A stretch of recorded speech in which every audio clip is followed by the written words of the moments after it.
find out. Thank you, Scott, and hi, everybody. Good evening. I want to talk about a topic that just seems to be on the front of what I'm hearing from clients a lot lately. And when I hear things that addicts say about recovery and programs, things like, I don't like all the God talk, the 12-step program just isn't for me. Recovery is good for other people. I'm so glad it's there for them, but not for me. I can't see myself opening up in front of strangers. So all this talk about how we might not fit in. And to me, what all that is a lot of prejudging about what program is, what recovery is like, what 12-step program is like without really knowing. And so I want to talk about a tool. We've talked about it before, but I think it's worth revisiting. And that's something we call beginner's mind. And beginner's mind really is really approaching any task, any experience, any activity without the prejudgment that goes with it, because we come in full of judgment and full of preconceptions and often misconceptions about what things are like. And it doesn't apply only to recovery, but certainly it applies to the 12-step program. So beginner's mind is really to begin a new task without understanding anything about it, with just being open to the experience. And this means being free of all biases and opinions. And unfortunately, a lot of addicts have a lot of biases and opinions about a lot of things. But the other thing that just to drill it down a little bit, beginner's mind, this being open to it, is really critical for acceptance. And acceptance is a critical task for recovery, because we have to accept, well, at some point we have to accept that we don't have all the answers, for one thing, and we have to become teachable, but we have to accept, more importantly, that we're addicts, and that a lot of this preconceptions and misconceptions really derive from our denial and from not wanting to see what's going on, and how we get locked into place. Recovery is a learning process, and if we're not teachable, we're going to have a hard time and a real struggle for recovery in that way. So it takes responsibility, it takes some understanding and some approaches to recapture this beginner's mind. I think it's worth taking a look. Why do we lose it in the first place? And I'm speaking as an addict myself, an addict in recovery, obviously. But we become experts at addiction. We know everything about it, and we know a lot. I've had clients who come into treatment. They've been in treatment many times before. They could probably run the program, except they can't, because they've never really absorbed it for themselves and really learned at that level to surrender and accept. But we become abstinence. And if knowledge alone, and we've said here many times, if you could read a book or listen to a podcast or a webinar and get it, we wouldn't be in existence, right? There wouldn't be treatment centers, there wouldn't be mental health providers that deal with this, because we could just read a book and get it. But we get locked in as addicts, and a lot of that is driven by shame and stigma. We start to feel defensive. We start to know at some point there's this nagging voice inside that this isn't all right, but we get locked into our defensive position, if you will, our defensive posture, and that becomes hardened with these thoughts, our beliefs about ourselves, our beliefs about program, beliefs about what recovery looks like, what it's going to mean for me. And all that kind of really can not serve us very well. In fact, it can really keep us locked into place. And there's one other thing that we talk about that affects this, and that's this negativity bias or confirmation bias. Right? When we look for something negative, we're probably going to find it. And I think we have a lot of assumptions that are negative instead of kind of a balanced view of some negative, some positive, but we tend to expect the worst and that also contributes to this beginner's mind process. So what is the goal of beginner's mind overall? It's to really come in, as I said, with no preconceptions, with no ideas about how this is going to be, but to really be open in much the same way that the skill of mindfulness helps us to just be present, in the present tense, not in the future, not in the past, but really experiencing what we're experiencing without judgment and without trying to distance ourselves from it, but just to really be there for it. So that means that we have to learn as it goes. And again, that means we have to be teachable at some point. I think when we see people struggle so much, and then I've had the gift of seeing, and the privilege really of seeing a lot of people, and it echoes my own experience, finally realize maybe I don't have all the answers. Maybe I don't, maybe I have kind of misunderstood or projected my own fears onto what I think recovery is going to be like, or what I think 12-step program is going to be like. And if I could just become teachable, it really, that there's something clicks, and that's the moment I think of acceptance and surrender that is just so essential.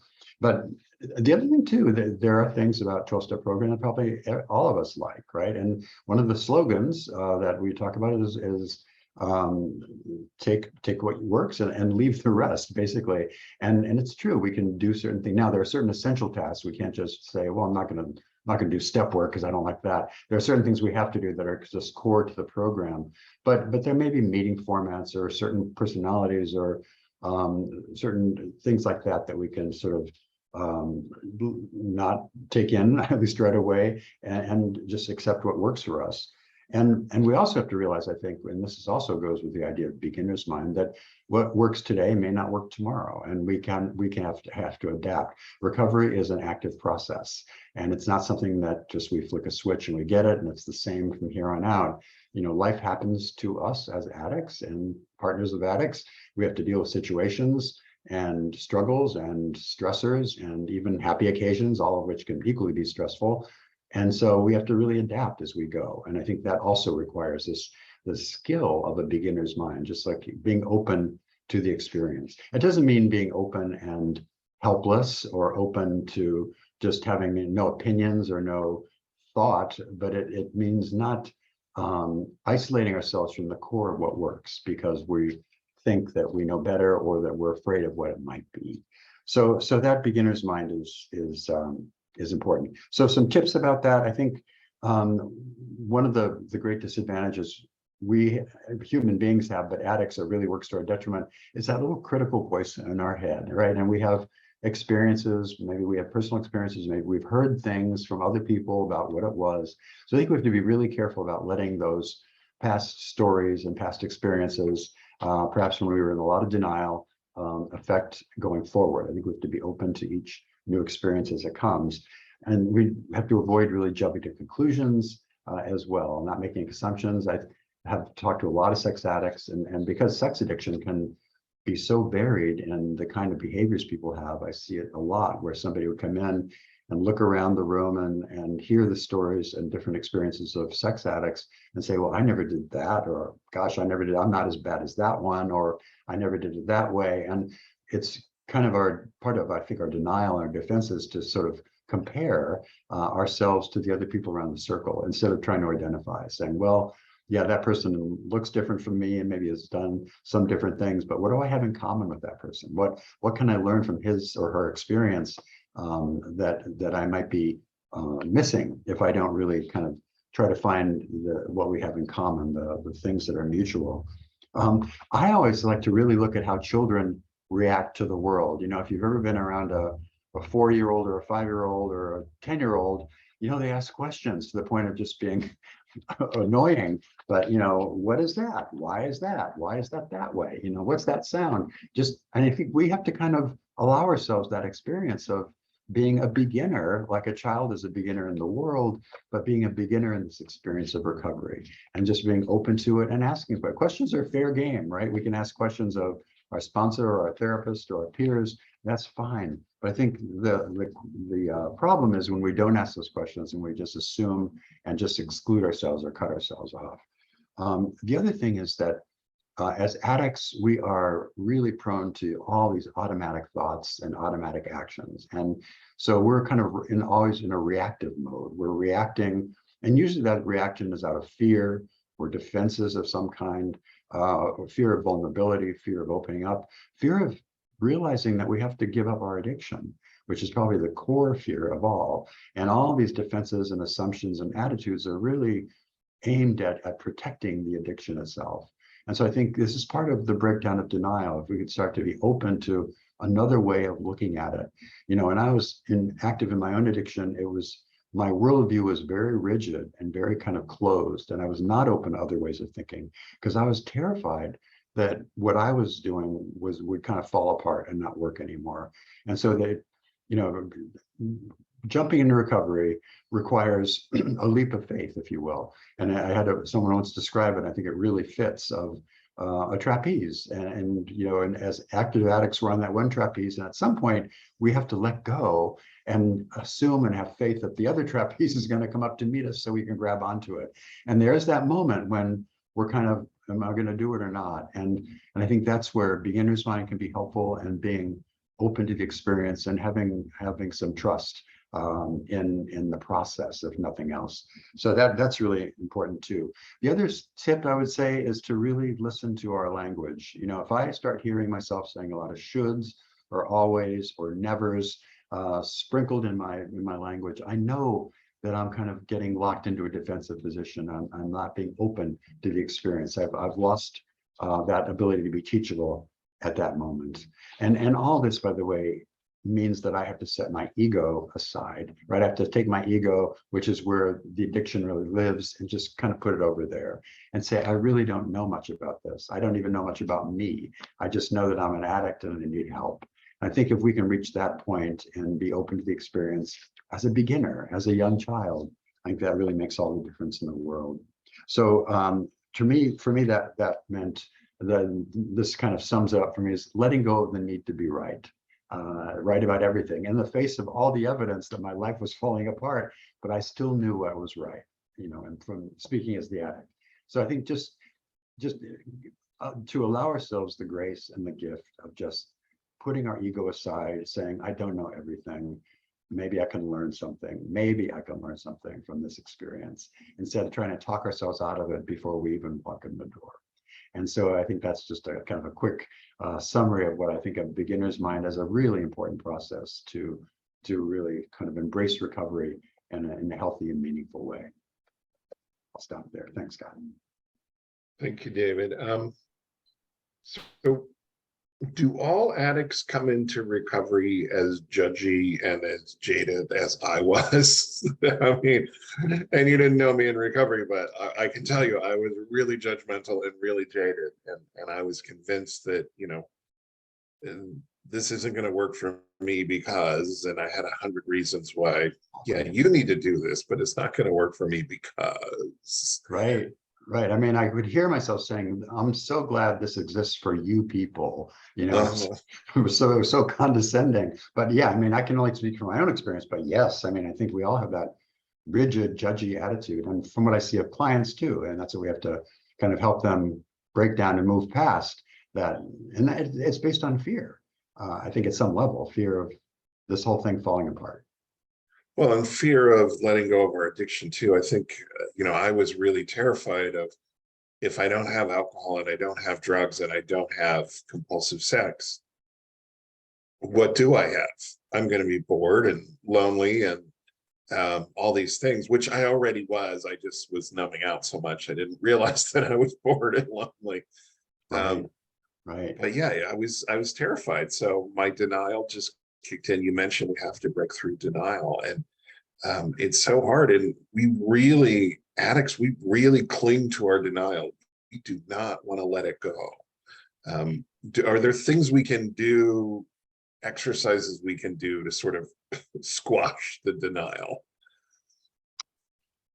That's hard. I think the best thing we can do for that is to be around other people. What I tended to do was self-select the people I chose to hang around with, so they were either as bad as I was or preferably worse than I was, because I then could compare myself to them and say, well, I'm not as bad as those people again.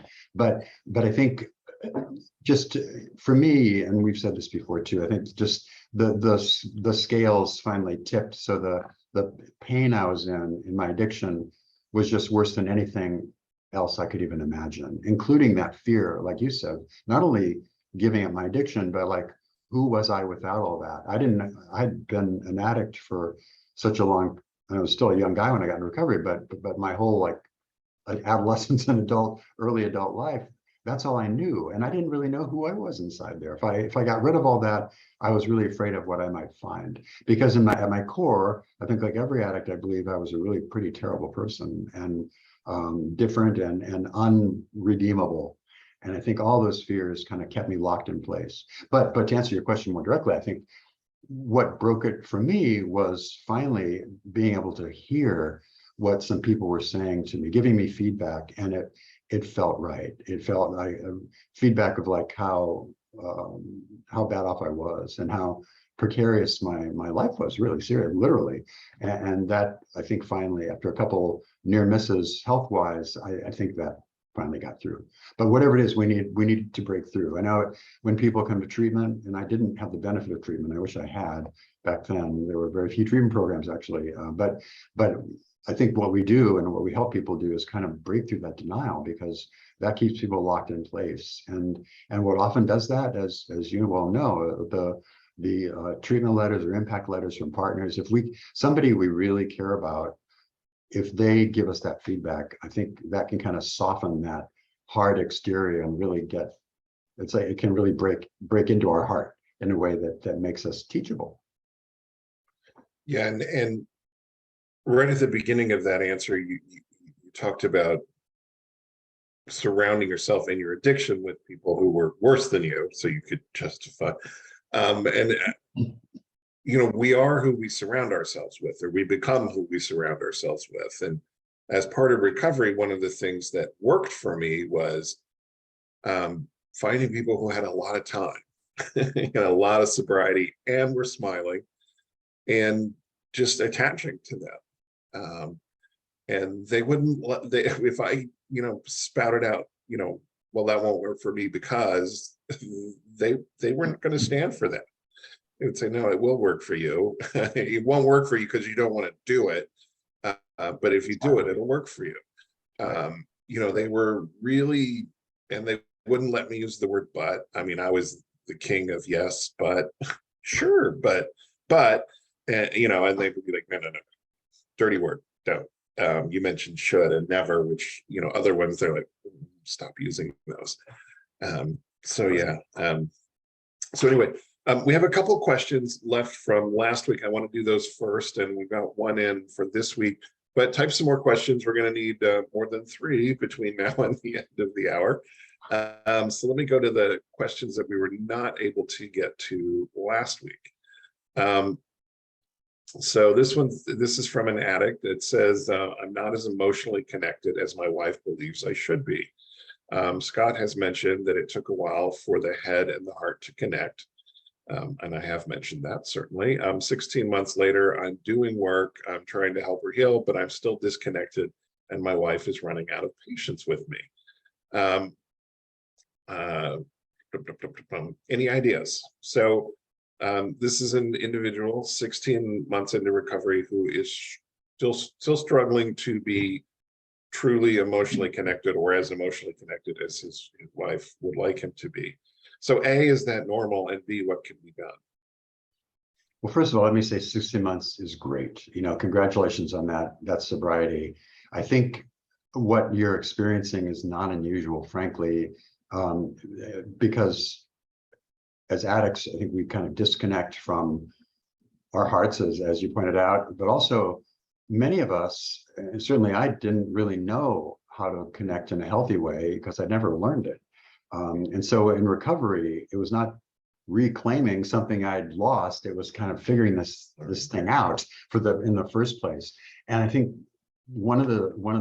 I think we mentioned DBT last week here, but to talk about the skills, I think it's just important really to practice the skills and learn the skills of compassion and empathy, which is what we're speaking of, and that emotional connection. And it means being vulnerable. So it's a two-sided kind of equation. I think we have to kind of break down some of the barriers that still keep us locked up, maybe out of fear or worry or vulnerability. Those old core beliefs, the negative core beliefs about, boy, if you really knew who I was, you'd run the other way, which I think probably lingers for a while in an addict.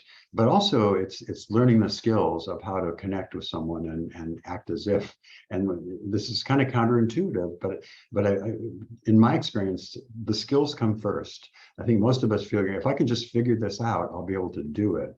But I think practicing it first, actually, the heart and mind will follow. And so what are those skills? They're I think daily check-ins, something as simple as a daily check-in can be a beautiful way to start experiencing connection and communication. There's various formats that give us structure, that make it less terrifying. And you know, we talked about in the past, I think somebody just today, a client was talking about the 300-pound telephone, right? When we're supposed to make a call.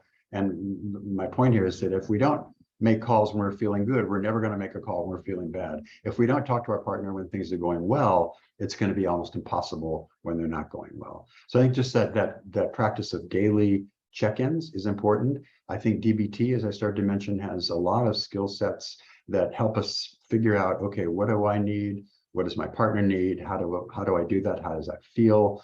And then finally, I think just the idea of empathy and compassion, just allowing it to connect and be vulnerable. And I'll point out, we have a Seeking Integrity. We'll be doing an online work group, 2 parts. One is intimacy skills for men in recovery that I'll be teaching myself, and starts in late October, 6 weeks, and then followed by healthy sexuality in recovery. So those are the kind of skills I think you're talking about. I can understand your partner's frustration. It's like there's patience, but okay, enough already. I want to feel something. And I kind of hear that in your voice as well. So I think just practicing those skills, I think the work group would be a great guidance for you.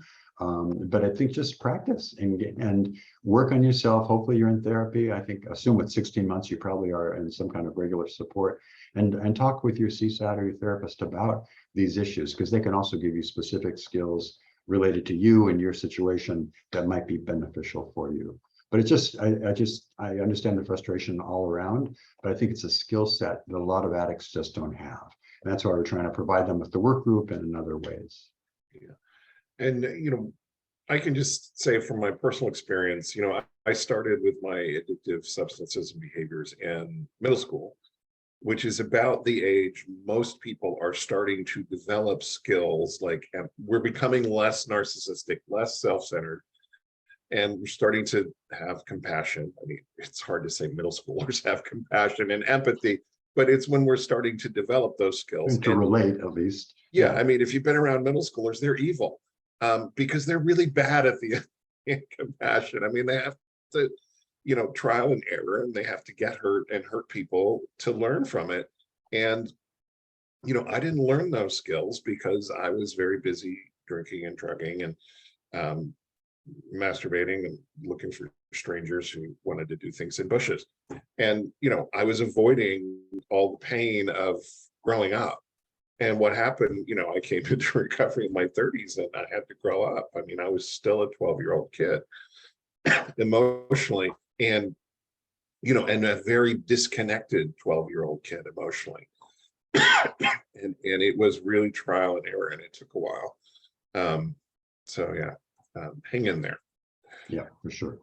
Okay, hello, my porn addict and chemsex addict husband, who has been sober from addiction for 2 years, but he still takes 30 different supplement pills every day. He says these are fine as they are just supplements. Should I be concerned about his behavior? Interesting question. Wow. You know, I guess part of it is what those supplements are, which, I mean, there's a lot of things that can be fairly mood altering in some supplements. So I think I'd take a close look at some of that. But 30 just sounds pretty excessive to me. What I would suggest is that he really take that list and talk to his physician or healthcare provider and really run through them. There are some that are practical to take. I mean, most of us don't have enough vitamin D, and vitamin E is helpful, and Bs and things like that.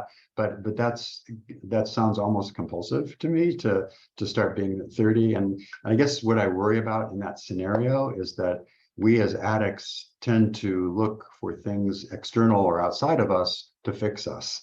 And you know, so vitamins, and you know, they're fine, but I mean, that quantity of vitamins is worrisome to me, just because it sort of indicates a mindset that I need all this from the outside to be okay. And you know, and I don't know your husband, I don't know the situation, but I think a doctor would be useful input on figuring out what is okay and what's not, because that just, the sheer number of that, just I can't even imagine taking that. Would be unmanageable. That would make my life unmanageable to have to do that all the time. But I just don't think it's a healthy mindset to have to think I have to have all that just to function normally. That's excessive. Let me put it that way. Yeah, I would be tempted to put them in a bowl and pour a little milk over them and eat them like cereal. I mean, that's a lot of pills. That's a lot of pills. Should I be offended that my wife tells me I'm narcissistic? Are addicts all narcissists, or should I just accept it as fact? Yeah, David, narcissism. Yeah, well, welcome to the club. It's true, addicts, especially, I think sex-important addicts tend to be, highly narcissistic, and Scott just mentioned it beautifully a little bit before. Adolescents are narcissistic. And I think a lot of addicts get kind of stuck in that mindset and never really progress. And of course, what is a narcissist? It's sort of all about me and very self-centered and kind of disregard of other people. And that defines an addict. What we have to do, though, in recovery, it's incumbent on the recovering person to kind of learn those skills. And some of us are more narcissistic than others, and we can learn how to manage that and live with that in a way that works with other people and helps us sustain long-term relationships and so on. But it can be a real problem. And because what does that mean if you're a narcissist? So related to the issues we were talking about before, it's a lack of empathy, it's a lack of compassion, it's often a lack of emotional connection and that disregard. So again, these are skills that if it doesn't come naturally, if the person's really a narcissist, and by the way, there's shades of gray with narcissism. There's a narcissistic personality disorder, which can be quite pathological, and we've seen that in the public realm in recent years. Or there's people with narcissistic tendencies or narcissistic traits, and I think that really describes most addicts. Is that what are we? We're kind of self-centered, where we do things with no regard for the people, where it's kind of all about me sometimes. And those are all things that can be improved with recovery by working the steps, by working in therapy, by practicing to learn compassion, empathy, and how to communicate. One of the great exercises, I think, in the DBT, we were talking about dialectical behavioral therapy, is this simple exercise that runs through I want, you want, and it's this basic reality and division. Like, okay, this is me and that's you, and it's not all me, right? The whole world isn't me, and it just helps us start to divide out and realize other people have needs and feelings, and it helps us relate more thoroughly. Most addicts I've ever met aren't really pathologically like narcissistic personality disorder. Most people have kind of shades of gray, if you will, and I think that can all be, that's very workable. And it's something almost we expect, especially in sex and porn addiction.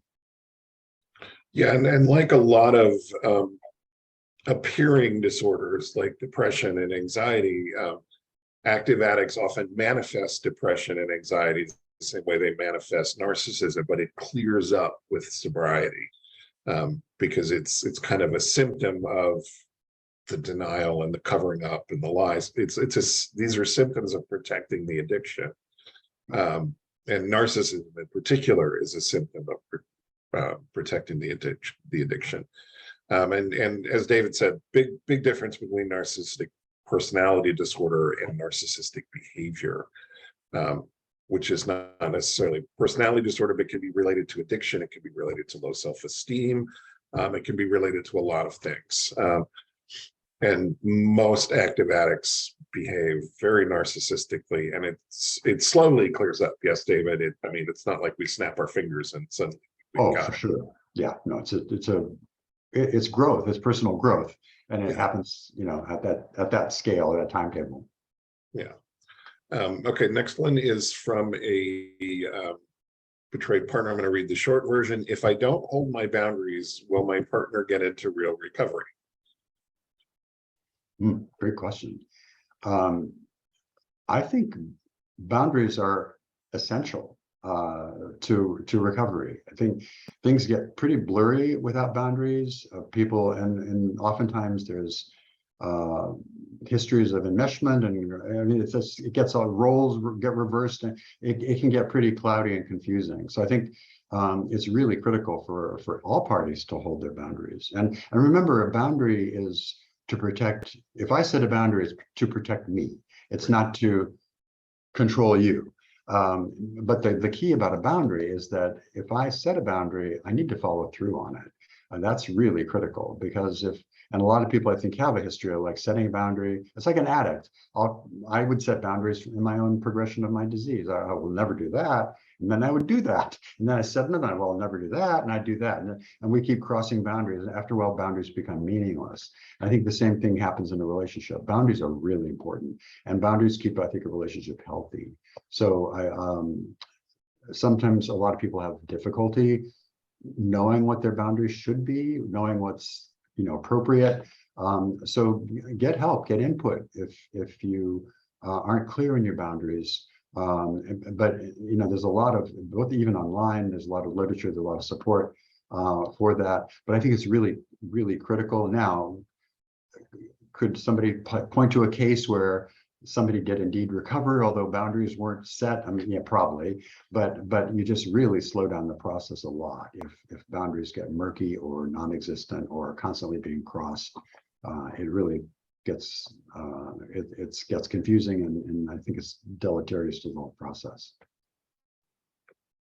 Yeah, I just popped a couple of links into the chat feature. Matt Wheeler has done a couple of excellent webinars looking at boundaries, why we should set them, how to set them, and he covers all of the stuff that David just talked about in great detail. I highly recommend watching the first 15-20 minutes of those when Matt is explaining boundaries, and probably the Q&A, because as I recall, we had a lot of great questions in its 2 different sessions. But yeah, I read the question, if I don't hold my boundaries, will he get into real recovery? And my thought is, your boundaries have nothing to do with his recovery. Your boundaries are about you. His decision to recover is about him. Right. But boundaries are, as David said, I need to protect myself, and I also need to protect you from me. That's what my boundaries are. But I can say, hey, David, if you don't go to your 12-step meetings and your therapy, it causes me to feel unsafe in our relationship, and I'm going to ask you to sleep in the other room until you start going to those meetings, because I don't feel safe. But it's about me feeling safe. It's not about me trying to control David or force David into what I want him to do. So yeah, definitely. Okay, next one. I have a question. Good. I do a diary card in DBT each night, and the judgment part is something I tend to fall short on.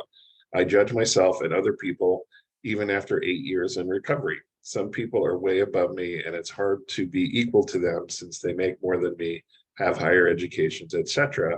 And then there are people who are less than me, and I have an easier time opening up to them, but still feel like I'm being unhealthy by being around them.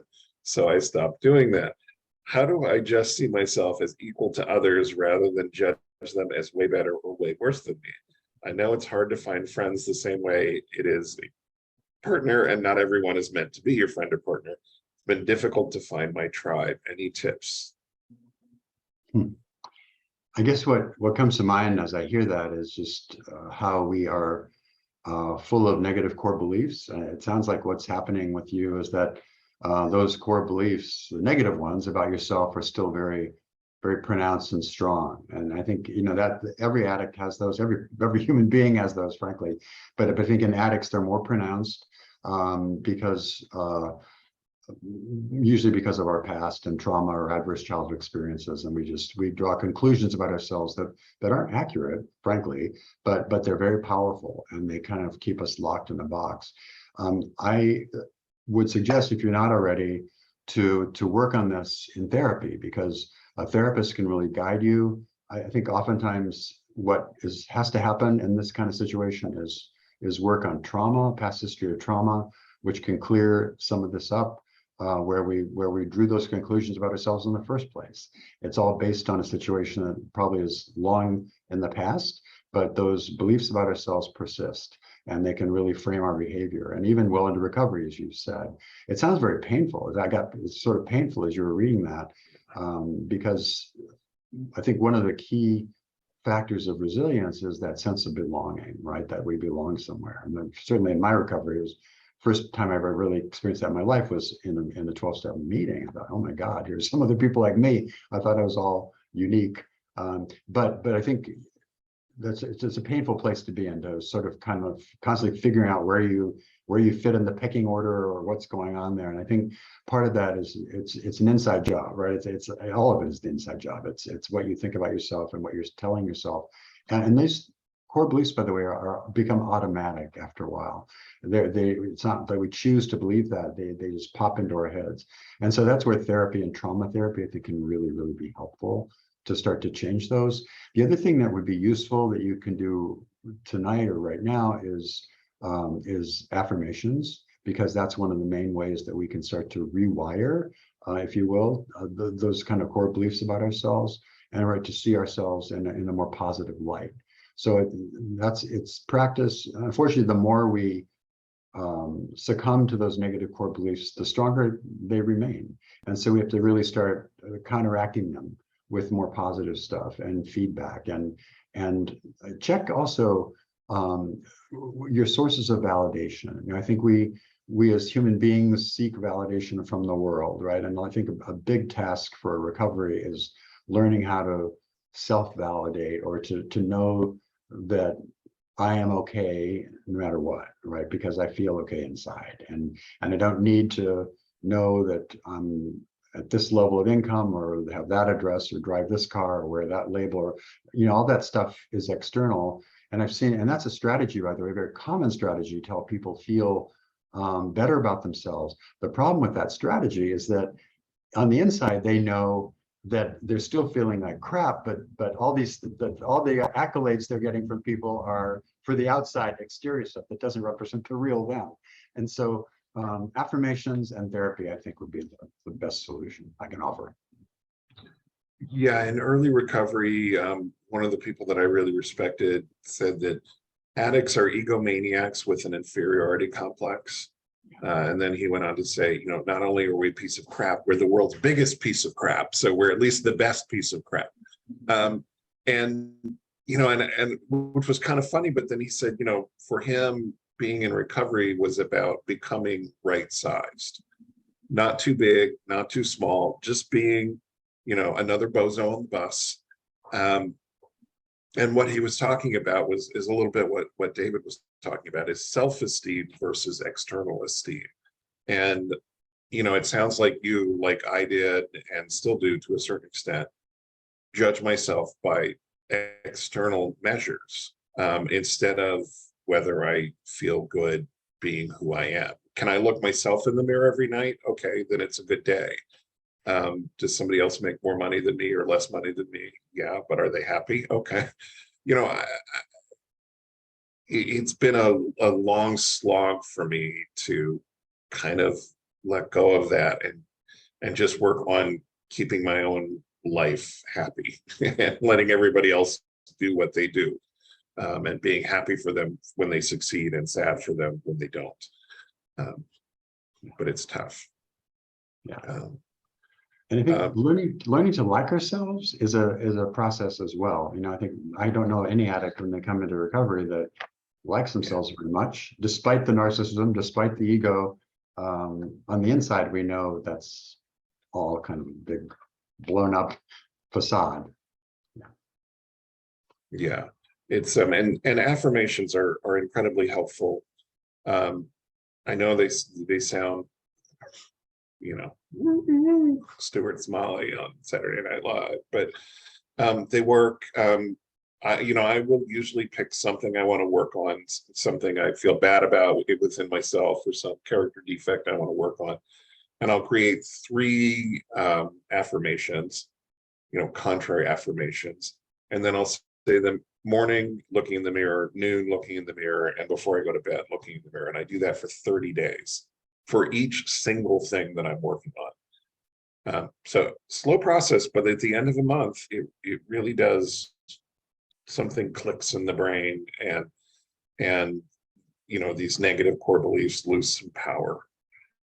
So, yeah. I admire that a lot, Scott. I think it's great because it does take that much time to shift. It really does. It Yeah. really does. But it's worth it. It is so worth it. Oh my God. To have some actual self-esteem is so worth it. Yes, and I'm still working on this. I still do this stuff. Okay, next one. My therapist has recommended to me the book No More Mr. Nice Guy by Robert, can't remember his last name. I haven't read all of it yet, but I can relate. However, it seems quite general in its scope, and it can be relatable to lots of people. Is this a useful resource for sex addiction if sex addicts relate to the content? I know a lot of sex addicts who read that book and benefited from it immensely. David, are you familiar with the book? Or? I know of the book. I have not read it, so I'm going to kind of defer any kind of comments to your That's expertise. kind of where I am too. It's like I've had some people tell me they've learned a lot from the book. I haven't read it, you know, because I don't know. I wasn't really a nice guy, so it doesn't seem.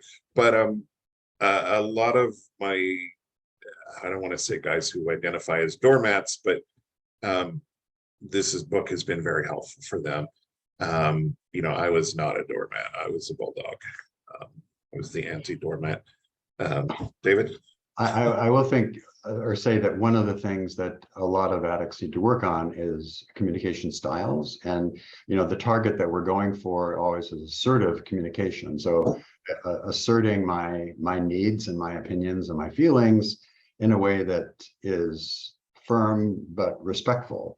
And by the way, that often opens the door to the person, the receiver, being able to hear it appropriately. But the other ways, as Scott just mentioned, there's kind of aggressive communication, which can be overdone, or passive aggressive, where we're kind of indirect with our needs. But I think one of the challenges of that for a lot of addicts is just even knowing what they want or need. It can be very confusing because so often we've been bouncing around, reacting to other people's opinions or needs or wants, and that's another kind of almost daily process. In fact, in group we do that. I tend to ask that every day of the clients, like, what do you need today? What does it need?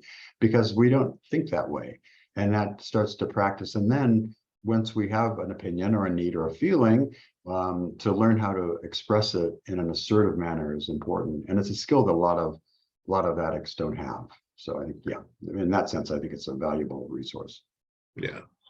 Okay, I know that Seeking Integrity, the STAR Treatment Center in Los Angeles, is a smoke and vape-free facility because of how addictions feed off of each other. My sex addict, porn addict partner is a smoker. He has hopefully been sober from his sex addiction for a few weeks, has started seeing CSAT, so cross your fingers that this continues, but I can't see him quitting smoking anytime soon. I smoke too, so I don't blame him. But is he really doomed to fail at sex addiction sobriety if he doesn't quit smoking? So I'm going to skip that last comment because it's not very nice. But can you get sober from sex addiction if you're still smoking? And maybe explain a little bit about why we are. Yeah, let me start with that, because it's true that Seeking Integrity is a non-smoking facility. And by the way, if somebody's a smoker, when they come to us, we'll help you with patches and things like that. But we are indeed a non-smoking facility. Why do we do that? Because nicotine actually gives you more dopamine than an orgasm. It's a really strong, powerful stimulant that it's just so commonly accepted. We don't think much about it, but I'm a former smoker, and it's a pretty nasty withdrawal from it.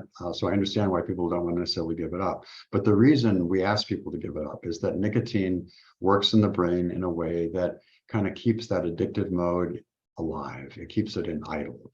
And so I can give up alcohol or heroin or meth or sex or porn, but if I'm still smoking cigarettes, my brain is kind of like waiting for the next addictive thing to come, and it just makes it harder.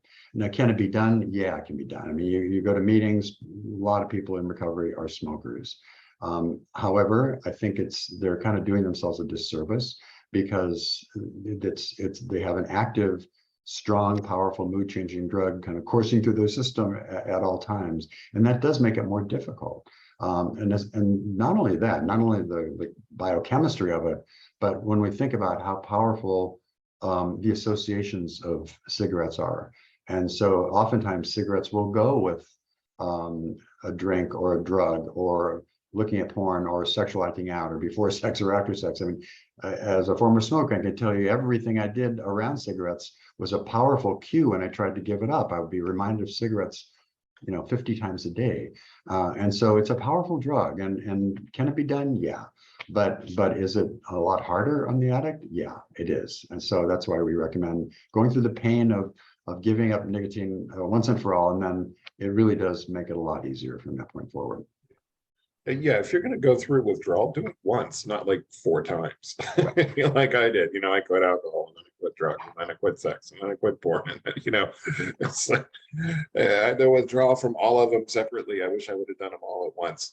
I was never a smoker, but well, not cigarettes. But yeah, and the dopamine scale. I mean, dopamine is not the be-all, end-all of addiction, but our baseline walking around dopamine, this is an arbitrary figure, David will correct me if I'm wrong, scientists just call it 100. And an orgasm, which is the highest natural reward, is 200. So, right. It's like double the normal. Kind of makes sense, so we should, normal we're 100, during an orgasm we're at 200, which is why we love to have an orgasm. If we're depressed, we might be down at 50 or 60 or something.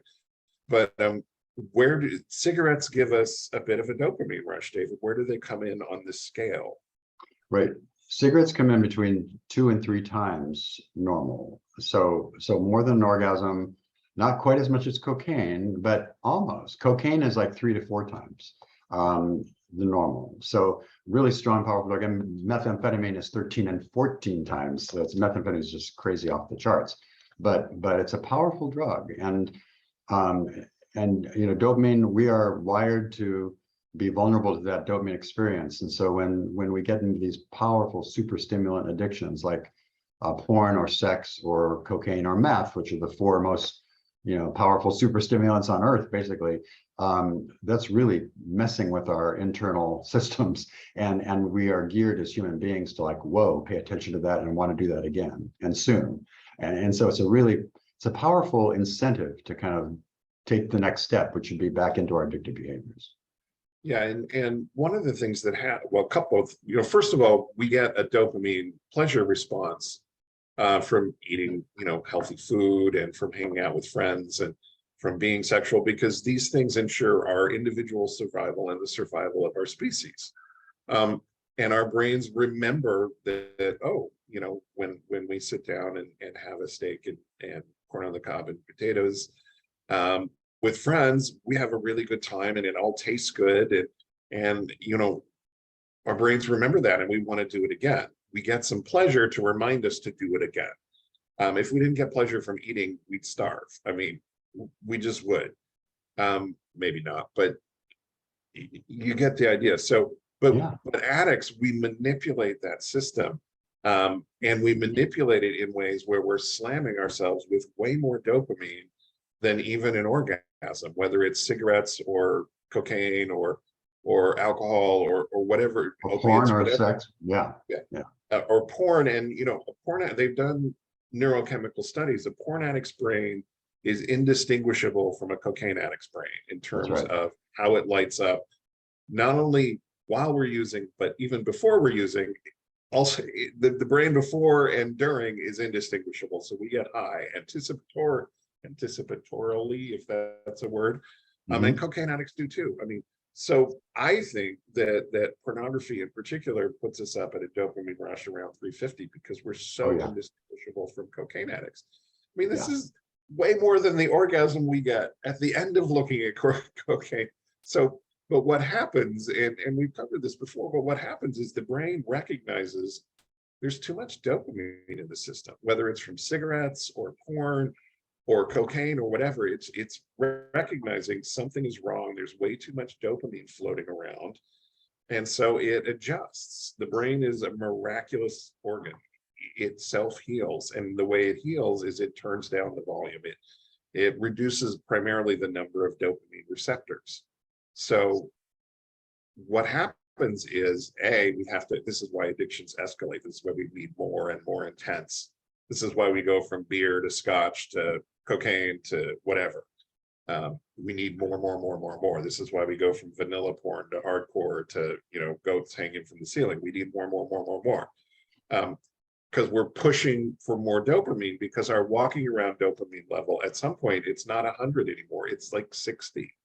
And this is what we call anhedonia.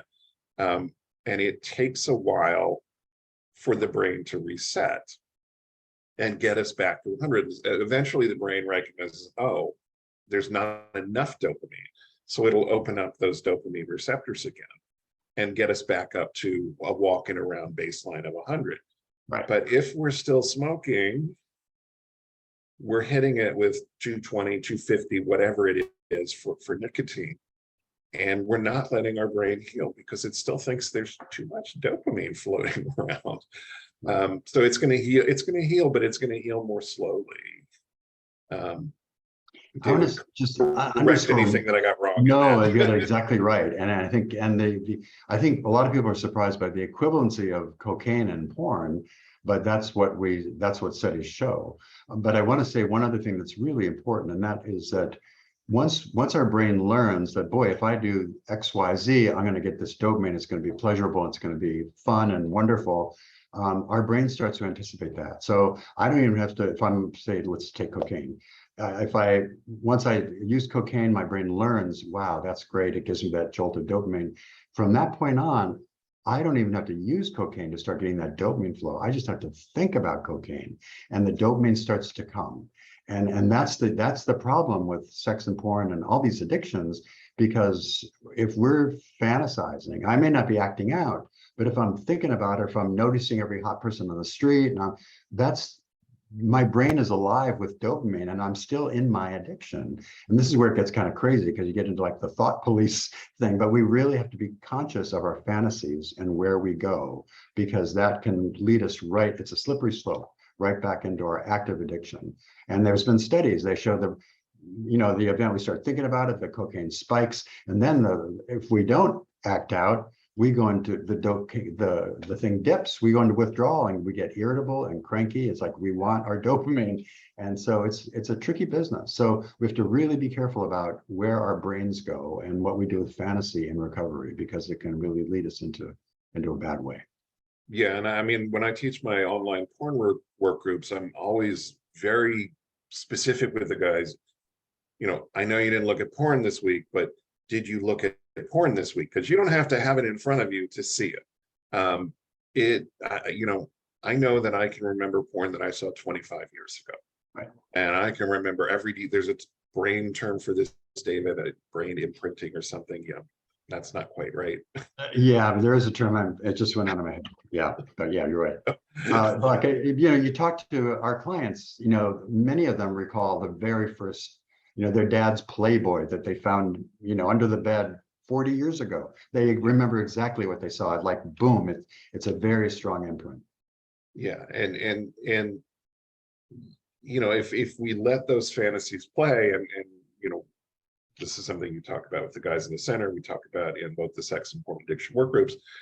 If you keep those fantasies alive, you're keeping the addiction alive. You're keeping the dopamine, center stimulated with sexual fantasy. And sex and porn addiction are fantasy addictions. They're way more about the fantasy than the actual orgasm.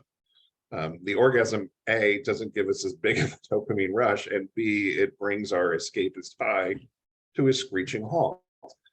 Because it's over then, and we're thrust back into the real world, and whatever we were trying to escape is still there, plus all the shame about what we just did. Exactly. This last question here follows. I don't know if it came in while we were talking or before. How long does it take the dopamine receptors to grow back after a porn or fantasy addiction? So how long does it take the brain to reheal, basically? Great question. The answer is it depends. In the most extreme case, which is methamphetamine, we have good research from the National Center for Drug Abuse. It takes up to 24 months for those dopamine receptors to come back online. And it's unfortunately new research that shows some of the cognitive effects of that can take even longer and never get back to baseline. So, but it takes up to 24 months for a meth addict. It takes typically, and this is uncertain science, but between probably 2, 3 to 6 months for a sex and porn addict for the dopamine, for the brain to go through that readjustment that Scott described so well, that where the dopamine receptors come back online. The brain has to literally regenerate new receptors. So as long as it takes for nerves to grow, basically is how long it takes. Now, the good news is that if you're younger, it happens faster. Not so good for us old guys, but also there are certain things that can help. Exercise, for example, can help speed it up because it throws off amino acids that help the building blocks. Although exercise can be addictive too, just the footnote. Be careful. But typically, if what I've seen of our average like sex and porn clients, I would say 2 to 3 months, and they're feeling pretty normal. Yeah, and that's my experience as well. And the young guys, they come back a lot faster than us older guys, because they're young and springy and spry. Good for them. I'm not jealous at all. All right, everybody, thank you so much. Great question today. Great topic as always, David. We'll be back. Well, I'll be back next week. David's going to be gone next week, but I think I'm going to have maybe Dr. Karen with me. We shall see. Yeah. And we'll be back with you, both of us, soon enough. So please come back. Please bring your questions. We'll see you then. Anything you want to say to take us out, David? Just to bring it back to beginner's mind, it's such an important concept to just no preconceptions, no prejudgment, just enjoy the experience with an open mind. Thanks. All right. Good night, Thank you, everybody. Scott. Good night. We had one question come in late. I'm going to save it for next week. All right. Good night, everybody.